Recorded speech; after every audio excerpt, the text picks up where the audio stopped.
Nous célébrons aujourd'hui une première borne de recharge rapide à courant continu en Outaouais.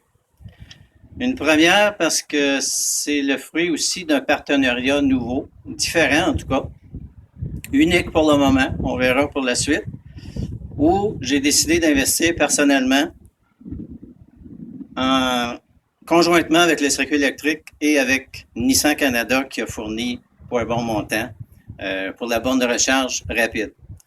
Je fais partie de l'AVEC Outaouais comme membre et comme directeur régional adjoint depuis cette année. Je suis membre depuis 2014, un peu avant de me procurer ma Leaf 2014 qui est située à l'arrière avec un très beau logo, je pense.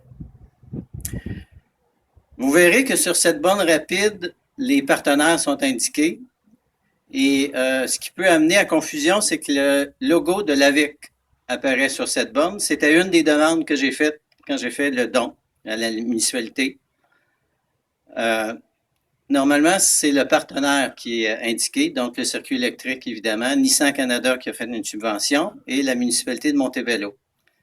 Si j'ai demandé que ce soit l'AVEC qui ait son logo représenté, c'est que c'est à cause de l'AVEC si je suis électromobiliste heureux aujourd'hui. C'est grâce à l'AVEC si j'ai eu un rabais d'environ 1500 à 2000 $ pour l'acquisition de mon véhicule. Et je suis bien content de faire partie de cette famille à l'AVEC de gens pionniers et convaincus que l'électricité pour la mobilité des transports publics est très importante. Comme disait M. Ménard, ça a commencé le 4 juin, on s'est rencontrés ici au restaurant sur la principale.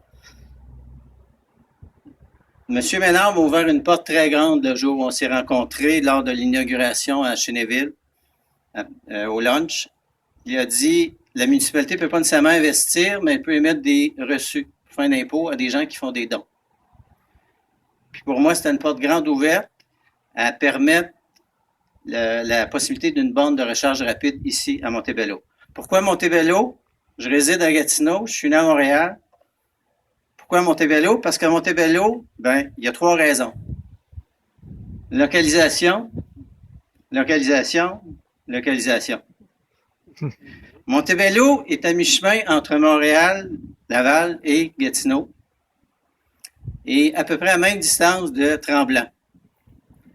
C'est la première borne de recharge rapide en Outaouais. L'Outaouais, c'est une région que j'aime appeler une société distincte. Dans une société distincte, le Québec, qui est une société distincte en Amérique du Nord. Ça fait 34 ans que je vis à Gatineau. J'ai souvent senti que c'était une région qui était isolée côté québécois. Je me suis dit, si on a une borne de recharge rapide, ça va permettre aux gens qui croient à l'électromobilité, qui pour moi c'est le futur, et c'est le futur maintenant, ça va permettre aux gens de Montréal de venir voir une belle région. Autant l'Outaouais urbain que l'Outaouais rural. Montebello, c'est une belle ville, alors je me suis dit, c'est l'endroit où on doit le faire. Comme directeur adjoint de l'Outaouais, j'ai travaillé beaucoup avec Gilbert, qui est notre directeur régional. Le dossier BRCC, c'est notre dossier principal depuis qu'on travaille ensemble. Et Montebello, c'était l'endroit désigné. C'est un projet gagnant, parce que pour Montebello, ça va emmener du trafic. Ça va amener des gens de Montréal à venir en Outaouais, à pouvoir faire un stop, voir ce qui se fait ici, et même se rendre à Gatineau et même Ottawa. La borne ici, c'est la 15e du circuit électrique au Québec. Il y en a eu d'autres depuis. J'ai su ça durant mon voyage au Portugal, d'où j'arrive. Je suis arrivé hier. C'est la 15e, puis il y avait, quand je suis parti, 3 bornes déjà rapides. Ça fait 18. On est rendu à plus que ça. Je pense que déjà le réseau de bornes rapides au Québec est rendu à l'âge de plus que 18 ans. C'est plus que 18 ans.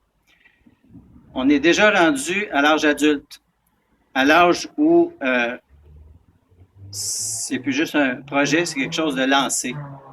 J'apprenais hier dans l'autobus qui me ramenait de Dorval que les restaurants Saint-Hubert ont décidé d'investir pour 10 bornes de recharge rapide supplémentaires au Québec. On a un objectif d'avoir une cinquantaine de bornes de recharge électrique. Dans ma tête, c'est pas 50 qu'il faut au Québec. C'est pas 100, c'est 500, c'est 1000.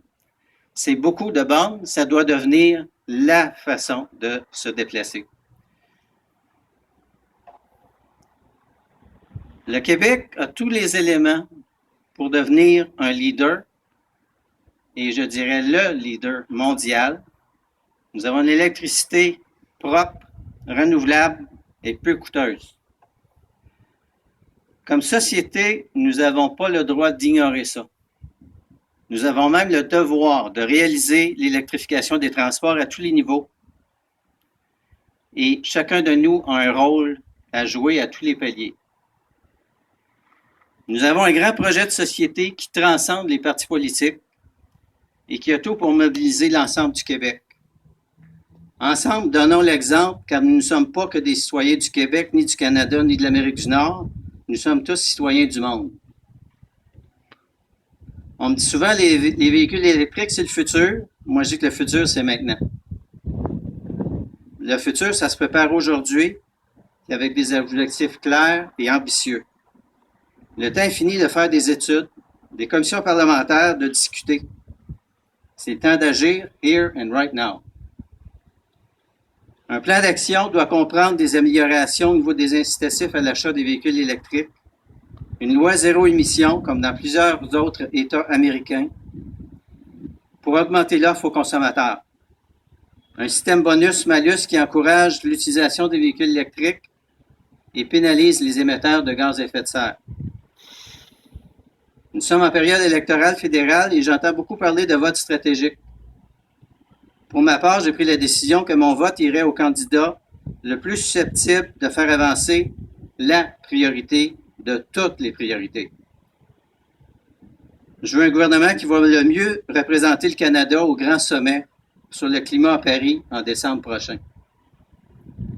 Le passage aux énergies vertes, ça ne doit pas être une mode, ça doit être un nouveau mode de vie, puis qui va nous éloigner de notre aspect gaspilleur,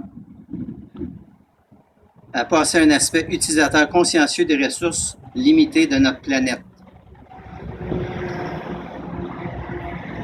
La Terre fait face à des changements climatiques qui menacent sérieusement sa survie. Nous devons revoir notre gestion de l'énergie dans son ensemble et avoir à remplacer le plus vite possible les énergies fossiles par celles du soleil, du vent et de l'électricité, entre autres.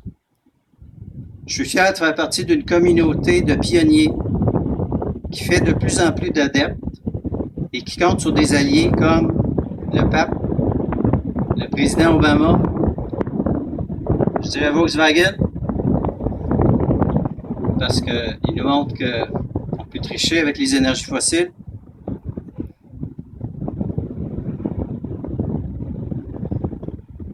Nous sommes chanceux de pouvoir compter sur des visionnaires comme Elon Musk, Carlos, je ne sais pas, je vais bien dire, Ghosh, de Nissan, et de nombreux autres qui ont pris le virage vers le futur maintenant. Un grand merci à l'EVEC et mes collaborateurs en Outaouais, Gilbert Cousineau, Christine Théwisson, André Leblanc, ainsi qu'à tous mes amis de la communauté électromobiliste. Si je me mets à tous les nommer, nous serons encore là cet après-midi et tard. Merci au maire de Montebello, Luc Ménard, Jérôme Cyr qui a coordonné le projet, Circuit électrique, France Lampron et M. Batty qui sont ici pour les représenter, et bien sûr Nissan Canada qui ont participé financièrement et qui m'ont permis d'envisager d'apporter ma contribution personnelle à mon tour. Merci aux membres de ma famille.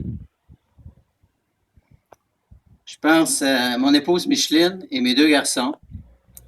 Un de mes deux garçons est comme mon épouse, sont optométristes, et l'autre est économiste en environnement. Christian est celui qui m'a le premier parlé de la compagnie Tesla. Et aujourd'hui, il conduit la Prius que je conduisais auparavant. Et ce qu'il m'a dit il y a quelques temps, c'est quand tu te départiras de ta livre parce que tu voudrais quelque chose de plus performant, je suis intéressé. Ensemble, nous pouvons faire une différence. Ensemble, nous pouvons faire la différence. Vive Montebello, vive l'Outaouais, vive le Québec électrique.